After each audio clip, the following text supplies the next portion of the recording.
Ready to go! Alrighty guys, welcome to vlog number 27. We're gonna get some isometric training happening today. But before we do that, how good was Danny Tesh? Big congratulations to Danny, man. Looked like signature Danny to me. A lot of people, that was their first ever impression of Danny. And he is a catch, hold, bleed, and then smile at you and then destroy you kind of master. And it went very signature Danny today. Quinlan Mendez got close in a few times, but those extra long pads at the end of a WAL pad, they're kind of the vulnerability of Danny. That extra drag room, and Quinlan Mendez tried to utilize that. He elbow fouled quite a few times in the process of trying, but either way, once Danny gets it into a hook, that man is a tank. So anyway, had to throw that one in there. And of course, guys, don't forget to check out the sponsors for this one. Next Level Apparel, Combat Arms Sports, the tables, and Arm Assassins, the handles. All right, guys, so we are going to do today, it is Friday in Australia. I know it's Thursday night for you guys down there, but it is Friday for me. And this is going to be workout 2. So I'm going to hit a vector. I'm going to use isometrics on top of that vector, and then I'm going to do shoulders and triceps. All right, let's get underway. Alrighty guys, we are set up for the isometric training. Now you'll see here what I've done is I've got the regular wrist wrench involved as I normally do the side pressure, but I've tied a arm wrestling strap to the cable, so it is going to get to a point where it's just going to stop. And the objective is to just hold against that stop and squeeze against that stop for as long as possible. Now the weight that I've got on here at the moment, what do we got? 5, 10, 15, 20. I've got 20 kilos on top of the apparatus, so it's like 25 kilos force. Where my 1 rep max on this is 45 kilos. So we're 20 kilos short of my 1 rep max, but we're gonna sit and hold against the isometric stop. All right, let's do it. All right, we're back and we've lengthened this strap now, so we're going to have the isometrics. As I said, I've got 25 kilos on the bar, and we're going to hit the same vectors that I would normally hit for speed day and for everything. I'm just going to try to hold this against the strap. Let's go for like count. I don't know. Let's go for counts of 10 on this weight. All right. Ready. Right, there's the rope.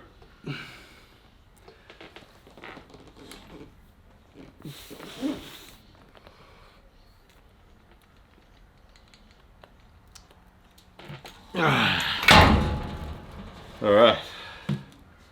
So you can see the first time I did that, I dropped down into like a hook and was using bicep, and then I realized midway through that, no, I want to develop more up here. More standing up and more transitions to presses. Feels like my real go-to, my ace at the moment is a pronation, top roll, high hook, defense, and once I start gassing my opponent coming through the press. So I really want to strengthen that press, so we're going to stay tall. Right, and I just counted to 10 in my head then before we did that one. So in terms of how many sets we're going to do, I might do 5 or 6 of these holds at 10 seconds.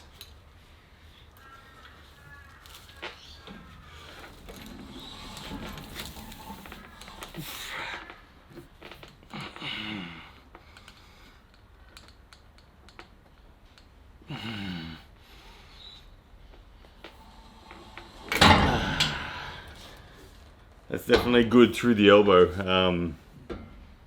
Conditioning all the right things, like sitting there on that rope, you don't actually know how much force you're putting in, but you know you're putting in something more than the weight is. So it's actually pretty hard. Like you can drive as hard as you want. You don't know, like it's like a gentle version of a 1 rep max. It's like an eased in. You pick it up, it feels good, and then you get to the rope and you just sit there and drive and try to pin it, and you can't. It feels quite nice. All right.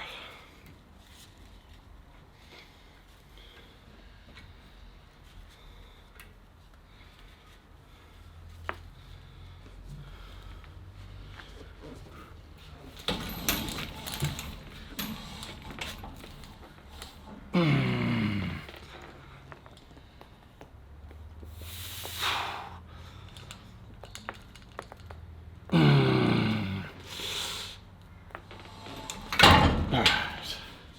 3 sets done. Those 3 sets I did with my wrist fully bent. I'm going to try to do my next 3 sets with my wrist still in a flat position, but slightly pronated, because transitioning from a hook to a press is one thing.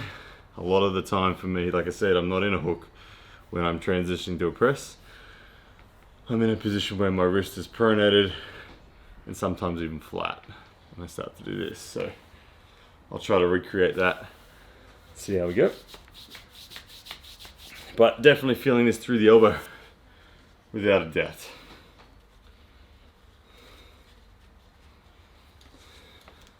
Alright, so I'm going to try to keep the wrist a lot more flat.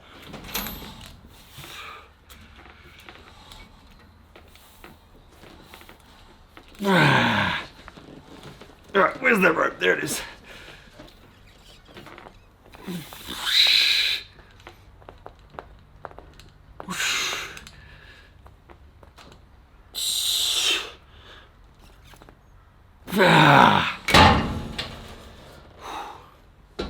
Yeah, nice.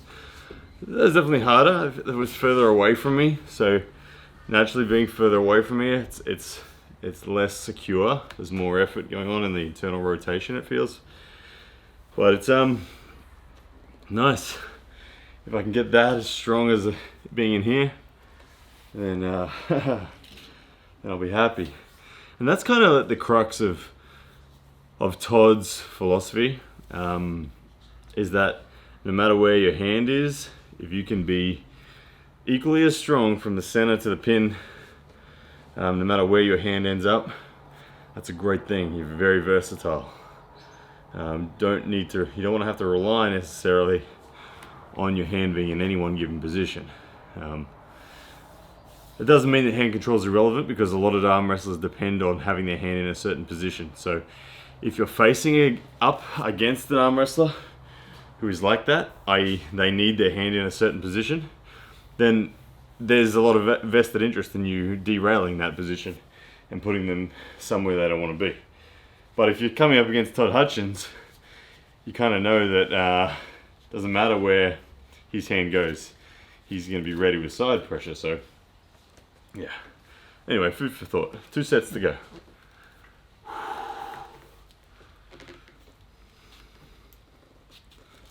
I'm going to try to pronate more this one, so I'm going to have my palm more downwards than last time. Ooh.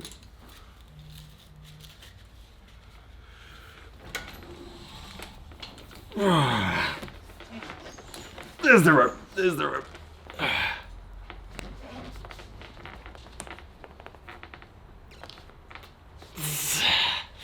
Right outside my shoulder. This is what it was like against Alan. What it's like every time I face Danny Tesh.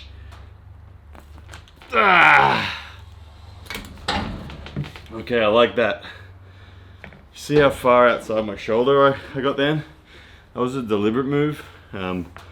Obviously, it's not really good arm wrestling to be there and to be outside that much. I can't even talk right now, sorry. But yeah, it's not good to deliberately arm wrestle up there, but a lot of my matches, that is the hurdle that I struggle to get over. Like for instance, when I face Danny, I fundamentally have no dramas taking his wrist and moving him sideways to about that far from the pin. But then I also would have no dramas finishing Danny if I was here, still outside his wrist, but the problem is everything in between. So those really outside of shoulder movements like this and like you just saw me then, they're the kind of bridges that I need to build to be able to transition from a top roll all the way into where I need to be to finish him. So it's funny, Danny, tell you a funny story. When Danny saw me after my victory over Alan, it was the first time I've really on a big stage done that transition to the press quite effectively. And Danny said to me when he saw me, he said, "Oh, hey man, congratulations on your win on Alan. that press coming to a table near me soon, hey? He knows what's coming for him too. And I said, yeah, man, I've been working on that press for a long time because of you. So it was actually something that John Brzenk initiated in me. He said that I had everything I needed to already be able to beat Danny. As you guys, if you didn't know, I've lost to Danny 11 times. I have beaten him once, but it was after he had a war with a heavyweight in a tournament at Queensland a couple of years ago. But realistically speaking, I've never beaten Danny, and I've always been able to take his wrists, just can't finish. And John was like, you have the victory there, you just need the press. So anyway, I'm really happy seeing Danny do well at WAL too. Makes me happy, makes me just really proud of the Brisbane club and arm wrestling in Australia as a whole. Anyway, one more set. Let's go outside the shoulder one more time.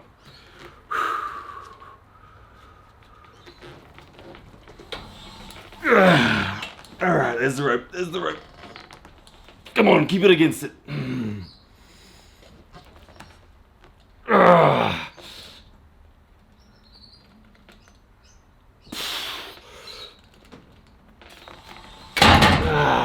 See, I even had my wrist back that time. I let my wrist go back just to try to teach my body to trust side pressure, even when it's in a sucky position. Oh my goodness. Alright. So, sorry guys that it's taken me so long to get to this point where I've actually shown you one of these sessions, but this is workout 2. So workout 1 this morning was like you normally see with me, just hitting the vectors for volume, and we did the wrists and we did the bicep curls. But today, this afternoon, workout 2, we got the vectors. Now, I'm doing the isometric one today. Next time I do workout 2, it'll be the plyometric. So instead of this being an immovable object, it'll be a band. Okay, so I use a band and it'll slow me down and just momentarily spike my force that is required to move it. And that one is more like a speed day rather than a hold it and grind it sort of 1 at max day. All right, shoulders and triceps. Alright guys, so we got the shoulders, the routine with Todd. It's nice and light, we just do lots of reps.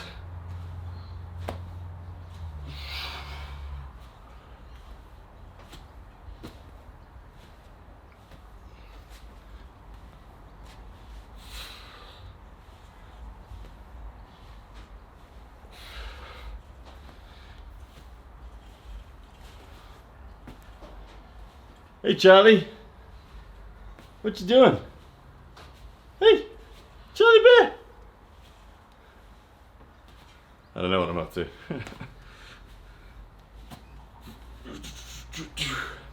Anyway, so the point of these shoulders, this is all kind of rehabilitation, telling your body where to protect, telling your body where to send the blood, where to grow. This is all in support of the side pressure movements, ultimately being what matters most.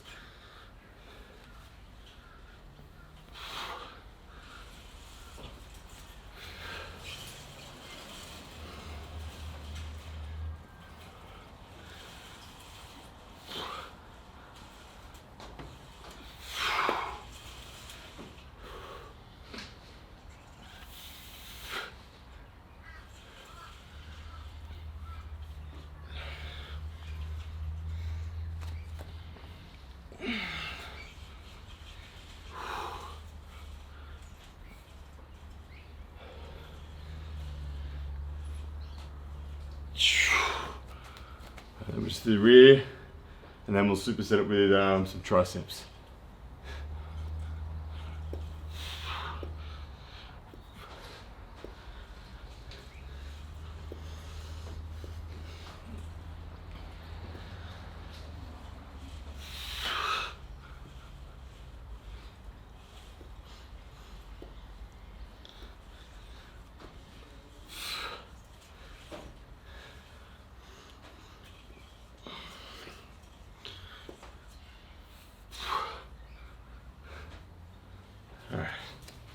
So it's one set of 30 there.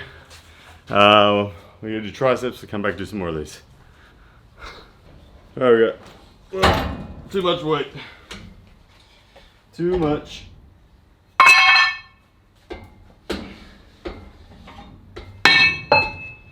Alright. Nice light weight. We're just looking for some volume. We've got 10 kilos on top of the apparatus, which weighs about 5, so 15 kilos. Nice and light.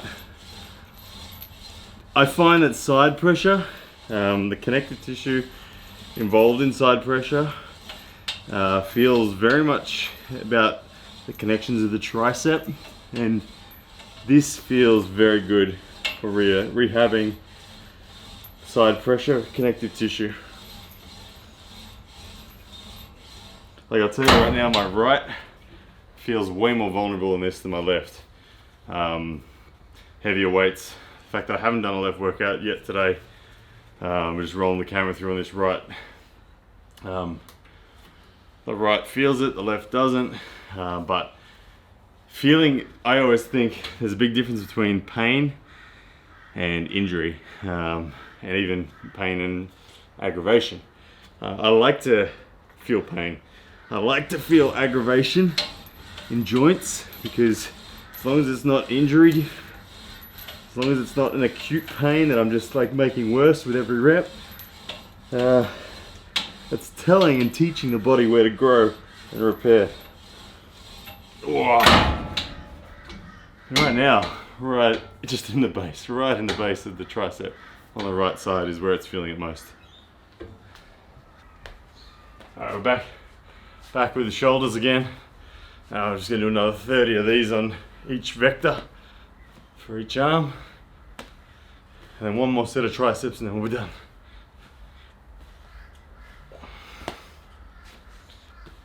So whilst I'm doing this, because this is pretty easy, let's talk about 505. I thought it was pretty good. You might have seen my show that I did straight afterwards. Thinking about everything a little bit more, I'm most disappointed that Matt Mask and Hermes didn't get into a war. I know it was always a risk that was going to happen given both the top rollers. It was always going to be the case that one guy was going to have access to power and the other guy wasn't. So we didn't find a stop at any point, which would have been way more entertaining. But well, I think that I actually go as far as saying, I saw a lot of people. I saw one of Hermes' friends, he sent me a link to video of them after pulling, and Hermes was looking dominant. But here's the thing, I think after pulling means nothing. It's an indicator of a few factors, but it's not an indicator of who would have won on the day by any means, as we know.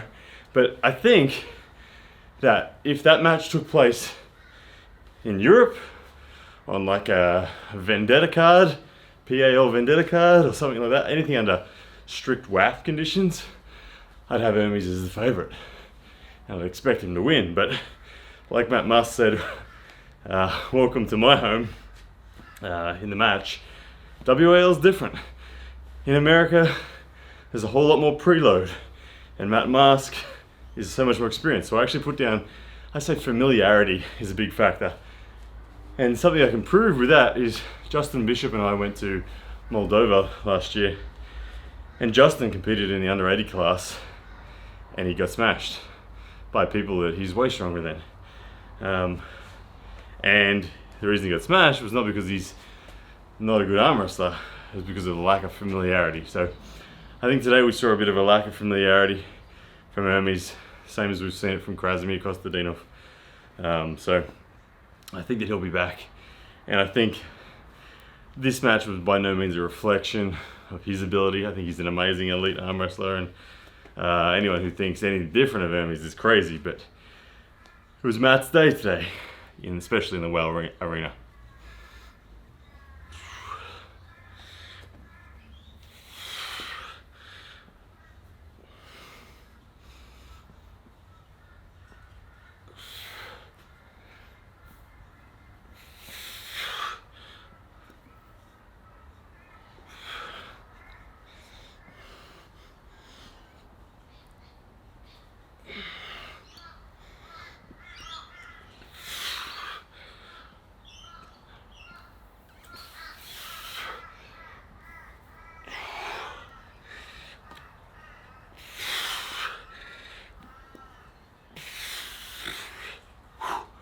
Can't talk during those ones, they are harder. And I need to manage my breathing better for those ones. I can talk a bit during these ones don't take it out as much. Just hitting the rear delts.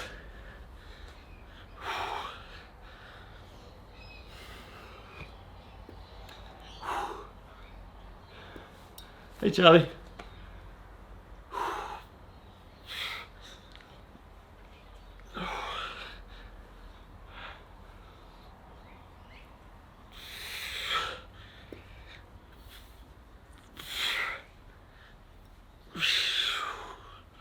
Alrighty.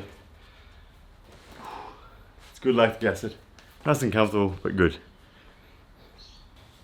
Alright, final exercise here now. Just try some more tricep extensions. As you can see, guys, the workout intensity level of workout 2 isn't as high as workout 1. A lot of it's about volume. A lot of it's about teaching the body where to put its healing properties and hit the connective tissue, all focused in that side pressure department.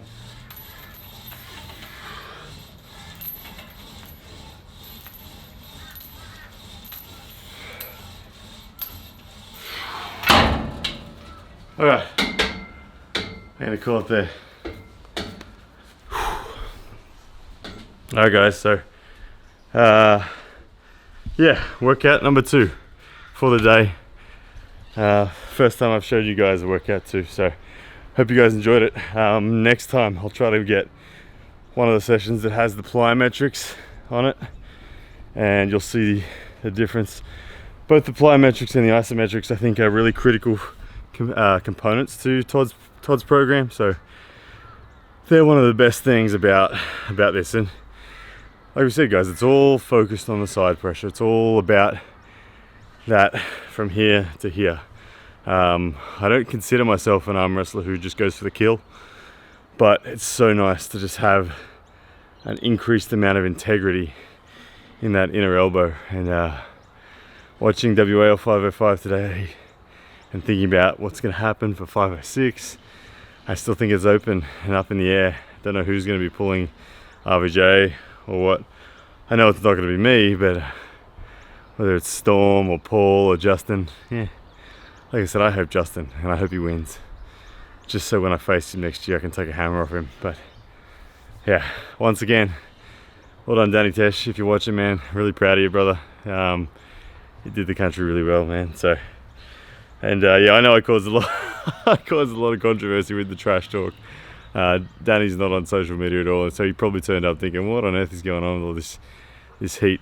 But lots of I guess when it comes to my trash talk, the thing about trash talk for me is I think you really got to be true to yourself in trash talk. It's not just about blindly saying that your guy is going to be the guy. Like, I never say anything in my trash talk that I don't consider to be true, and what I really believe in.